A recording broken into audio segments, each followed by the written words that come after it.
Après donc cette présentation, tout de suite, nous allons entrer dans le vif du sujet.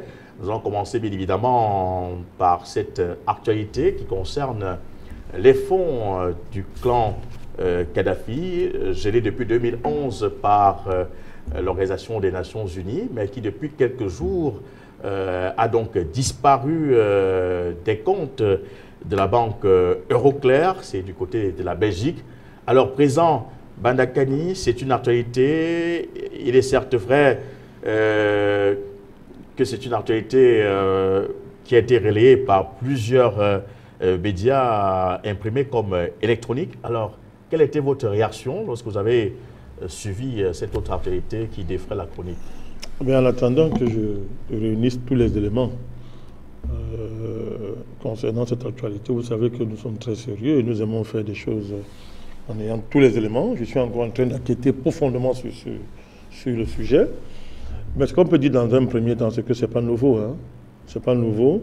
La question des fonds, la question même des stocks d'or, qui sont souvent confisqués par les soi-disant puissants de ce monde, par la communauté internationale autoproclamée, comme aime le dit mon ami Aoumou, et qui après, une fois que l'actualité a quitté, n'est-ce pas, ces endroits, ces sites, n'est-ce pas, ces pays, n'est-ce pas, dont on a privé de leurs ressources, confondant les dirigeants et le pays, une fois que l'actualité est tombée sur ces pays-là, on n'a plus aucune trace de ces fonds.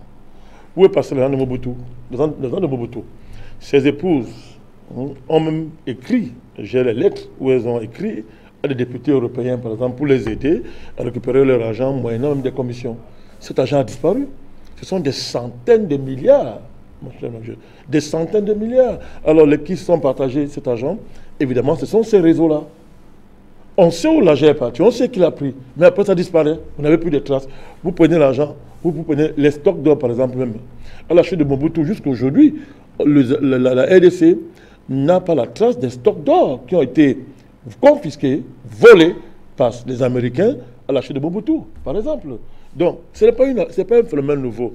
Voilà 10 milliards sanctionnés par l'ONU, logés dans une banque en Belgique. Donc, les traces sont claires. Il suffit, la traçabilité de ces fonds est connue, puisqu'on sait dans quelle banque l'argent se trouvait. L'argent a été mis sous séquestre par sanction de l'ONU. Mais par quelle magie il a disparu?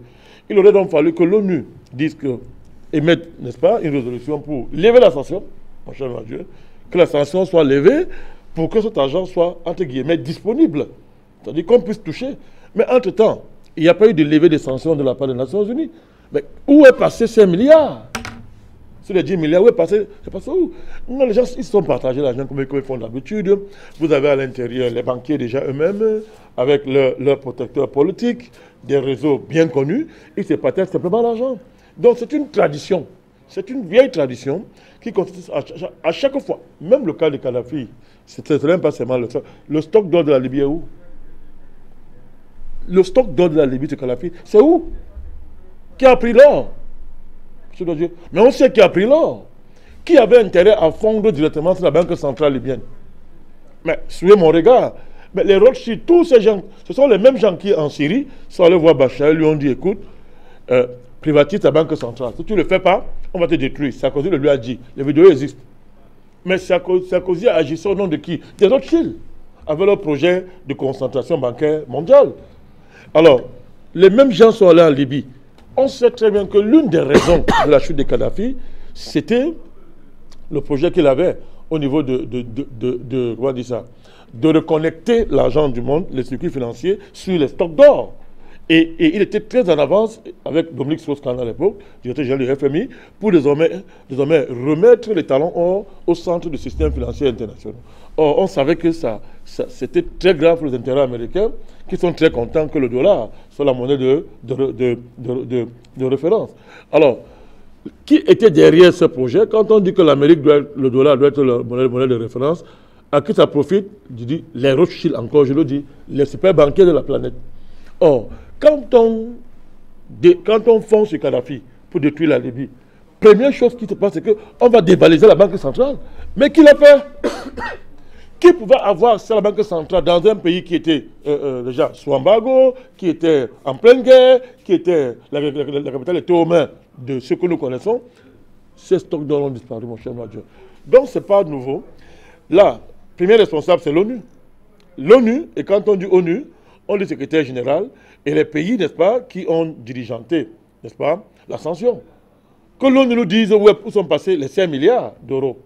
L'ONU. Et maintenant, la banque dans laquelle, n'est-ce pas, ces sommes ont été logées, les sommes étaient logées. Qui était le responsable au moment où on a logé ces sommes-là? Que sont-ils devenus? S'ils existent, mais où est passé l'argent? Alors, c'est un scandale de très haut niveau. C'est un grand scandale.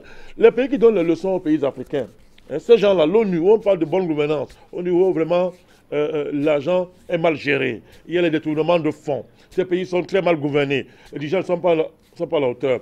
Voilà un énième exemple. C'est le énième exemple où le donneur de leçons savait être même plus négatif, plus mauvais, plus nul que ceux à qui donnent leur leçon à chaque fois. Donc voilà un cas, voilà un scandale.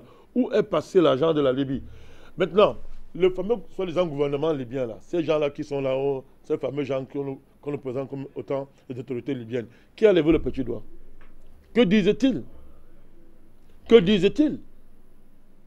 Ce sont des questions fondamentales qui nous démontrent encore une fois de plus, qui nous renseignent sur la nature, n'est-ce pas, ce qu'on appelle communauté internationale, sur la nature du système financier international, sur la nature des banques, qui sous le couvert d'une déontologie apparemment très rigoureuse, sous le couvert des ratios prudentiels apparemment très rassurantes pour ceux, n'est-ce pas, pour l'opinion, sur un ensemble de standards comment dire ça, qui donnent de la noblesse, entre guillemets, à ce métier, mais se révèlent être des structures de banditisme, de brigandage au niveau le plus élevé.